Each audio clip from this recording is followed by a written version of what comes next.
Clifford Carnicom, who has been actively involved in bringing attention to the chemtrail phenomenon, has been a self-employed professional computer consultant for the past 3 years and now resides in Santa Fe, New Mexico with his wife, Carol. He is previously a research scientist and federal employee for 15 years with 3 different agencies, including the United States Department of Defense, the Bureau of Land Management, and the U.S. Forest Service. His technical background is extensive in the fields of science. I guess that's geodetic, if I'm pronouncing that right, science, advanced mathematics, computer science, and the physical sciences. And that's the bio from Coast to Coast AM. Clifford Carnicom, again, thanks for joining us. Alex, thanks very much for the opportunity to be here. I truly appreciate it. And I also thank you for establishing that precedent, as you did in that opening segment, which is very, very true. And, you know, you referred to 1977, and I have a document that was given to me shortly after I started this research that is very clear documentation of the long history and litany of open-air testing.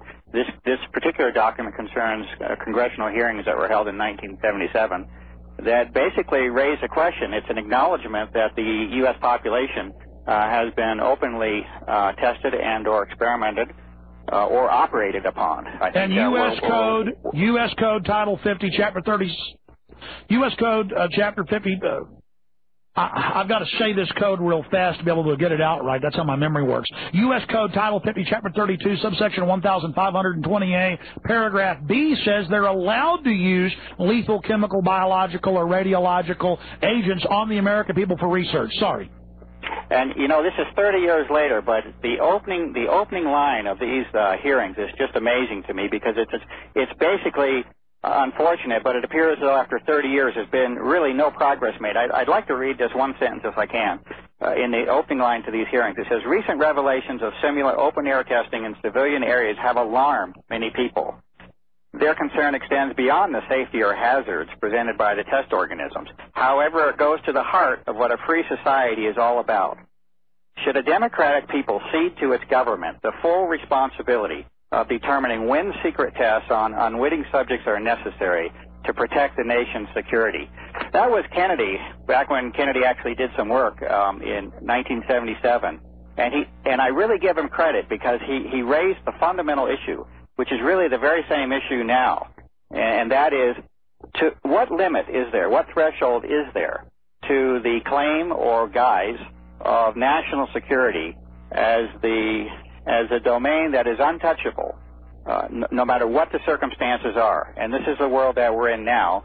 National security is used as a defense, a hidden defense, as to any and all of these operations that the public has an obvious right to know, but are put under the cloak of supposedly protecting us. And Kennedy nailed it 30 years ago in that statement. Well, it's a blank check for total tyranny. Oh, we're having no-bid contracts. National security. Oh, we're secretly arresting you. National security. We're going to spray bioweapons on you. National security. I mean, it's a perfect pretext for dictatorship.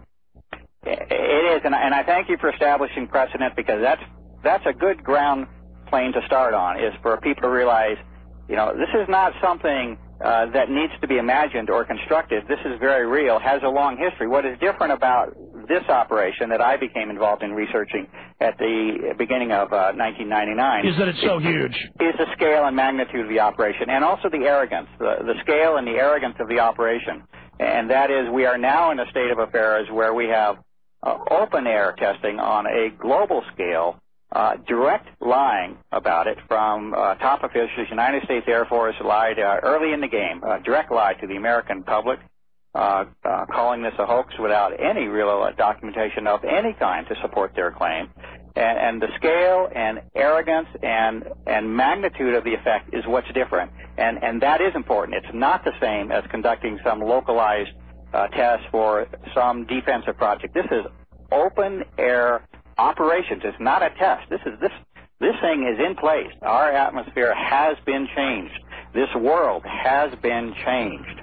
It's not a matter of some little test pilot. You are breathing an altered atmosphere now. We all are. I don't even know where to start, Clifford Carnicom. Let's go through how you woke up and the different projects that are rolled in. You mentioned the main focus of it, and I've done some of the similar research and looked at your research. It does appear to be mainly an atmosphere. Clifford Carnicom, walk through the 7 different areas of your research and what you know, what you've tested, what break it down for us, sir. Thanks, Alex. This list was 5 up to about a year ago, and there's been 2 added that I haven't really written up, but I've added them to the list. Some of these can be shown to exist, at least with the best evidence we can. Some of them exist strictly through analysis. Basically, in my case, I have to look at the data and then ask, what would you do? If this set of data exists, what does that data portend, basically? And so I wouldn't call it conjecture by any means, but it's definitely a process of analysis. The 7 areas would be as follows. The first would be, and I would say that all of these, I would call them areas of operation that are consistent with all of the data that has been collected over 7 years. They do not exist individually. They exist simultaneously. They are. First one would be environmental modification and control, actually modifying our world in terms of its environment and weather. This would be the simplest and the easiest probably to understand and demonstrate. The second would be the conduct of biological operations using particulates as a transport medium for biological materials. The third would be the application and use of electromagnetic operations, the transmission and propagation and manipulation of energy, electromagnetic energy, within a modified atmospheric environment. Let's see, the easiest analogy there would be the ionosphere.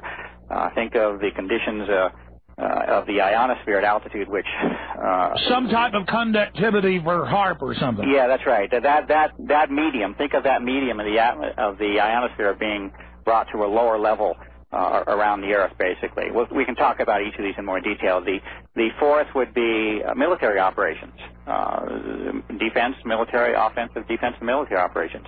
HAARP is certainly a main player. If you look at the thesis and patent of the HAARP facility, it fits like a glove with the actual data that exists for us now.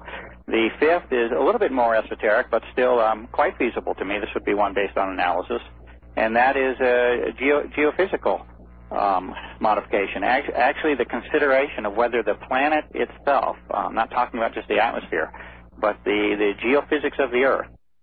You would be talking about rotation of the Earth, geophysical processes, tectonic, these type of things. And that may sound a little bit stretched for some folks, but the data actually suggests that such things could indeed be feasible to do. The last 2 are additions over the last year.